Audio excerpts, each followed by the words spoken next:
Hey, what's up, guys? So something interesting I've noticed about testing radar detectors is people always want to know, how much range do you get, that kind of stuff. And it's interesting because that question reminds me a lot of testing how fast cars are. So let's say there's a new McLaren that comes out, a new Ferrari, whatever. People are like, awesome, new exotic sports car. How fast is it? You're like, well, there's a bunch of different ways that we could actually test and measure that, right? We could take a look at 0 to 60 times. We could take a look at it with rollout. We could take a look at it without rollout.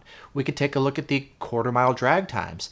We could take a look at maybe the top speed of the car instead of over a short distance. If you have 5, 10 mile flat long straightaway, you're like, okay, well, how fast can it get with effectively an endless amount of road?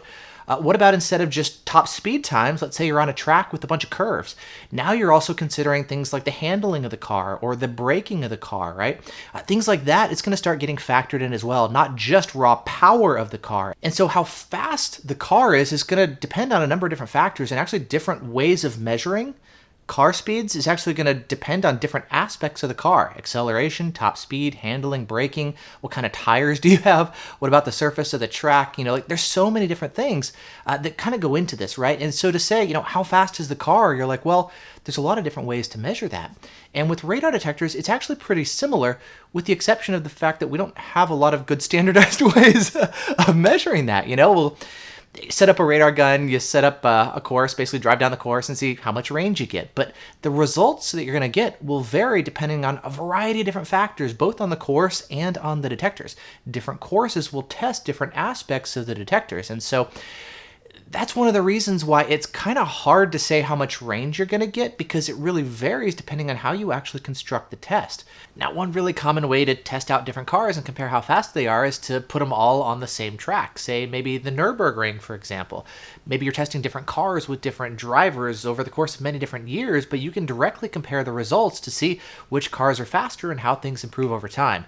I've tried similar things with radar detectors, like going back to my Red Barn test course, but I found I can't do the exact same thing. You see, I can't directly compare the results from one test to another because the conditions are actually a little bit too different. Say maybe the radar gun, it's oriented slightly differently, or I have the car parked in a slightly different spot, so maybe more of the signal is being blocked today than it was when I tested last year. Or say the foliage has changed because it's a different time of the year, so there's more or less leaves on the trees, and so more or less of the signal can actually propagate downrange. Sometimes they actually build new buildings or chop down trees, and so I can't directly compare the results from one test maybe a year or two ago compared to a new test. I actually have to go and rerun all the detectors and see how they all compare relative to each other on this specific test. I covered this in the last episode of 5 Minute Fridays, and it's just been so interesting to me.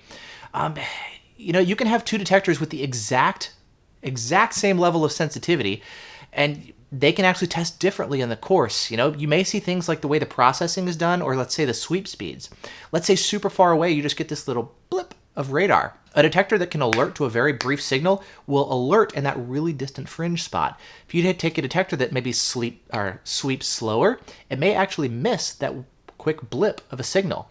And then if you're like, okay, let's maybe start speeding up the sweep speeds of the detector so it doesn't spend so much time sweeping on a bunch of different frequencies and just cut down to a much smaller range of frequencies, it's more likely to actually see that signal. And so if you do multiple passes, you're more likely to start getting longer and longer distance alerts. And so sweep speed, how fast you can scan through all the signals, can actually impact the range, even though it has zero to do with the actual sensitivity of the detector. Right? I talked about in the video things like on-axis sensitivity versus off-axis sensitivity, the settings you can do. There's so many things that go into this that it's not like one test can ever give you all the information about the big picture. And I find it so interesting. And whenever I see stuff online and people are like, oh, the results here are different than that one. And I'm like, yeah. As a tester, I would love to have something standard as like 0 to 60 times or quarter-mile speeds or top speeds, the way we have with cars. We don't have that kind of thing with radar detectors, and man, I wish we did.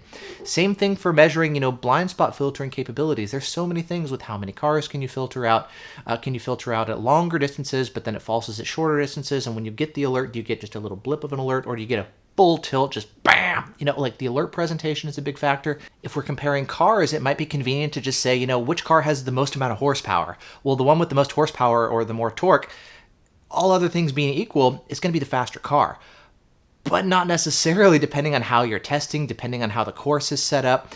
Like, yes, if you have more power, you're going to be faster overall in general, but not in every single situation. And I think the same applies with radar detectors. We can take a look at the raw sensitivity in the lab, but that may or may not actually play out in practice in the real world.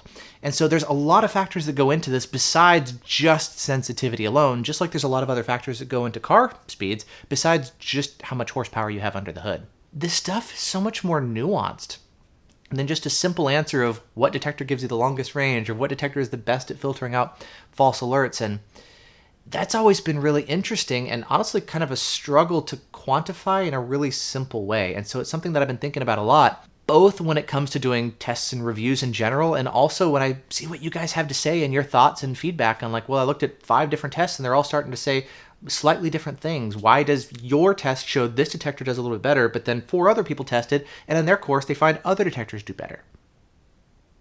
It's interesting. It's not quite as black and white, despite our best efforts to just control all the variables and set up a test and put every detector in the same thing with comparable settings against the same radar gun and the same, like, we try to control conditions as much as we can, but a lot of times even different tests are going to be testing different aspects of a detector. And so different firmware versions will vary things over time. I mean, there's so many different things that go into this that there's many more shades of gray to testing. It's not just as black and white. And so just wanted to mention that as something that I've been noticing over the years with testing. That maybe isn't necessarily clear initially, but I think is very important to know about and is worth spending a little time pointing out. And so, yeah, just wanted to share a quick video talking about that as well. So thanks so much for watching. Hope you're doing well, and I'll see you in the next video.